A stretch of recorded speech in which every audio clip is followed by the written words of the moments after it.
久没打黄油，螺丝都生锈了。每一次来长沙都要在这里待上好几天才能走，这一次也不例外，也是足足的待了3天，睡了3天了，也是睡得够够的。今天总算是找到货可以装货出去了，先把车开出去，把油加满，再过去装货。听说今晚的油价要上涨，这是今日的油价，还不知道明日要涨多少，所以在这守着枪跳了，负责把它灌满，能灌多少灌多少，尽量把它灌得满满的。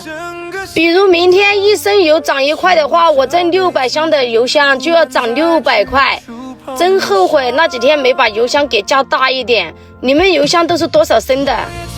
加满了，哈哈！你们别说我心狠啊，我都嫌它装的少了。厉害！哇，送这么一大包。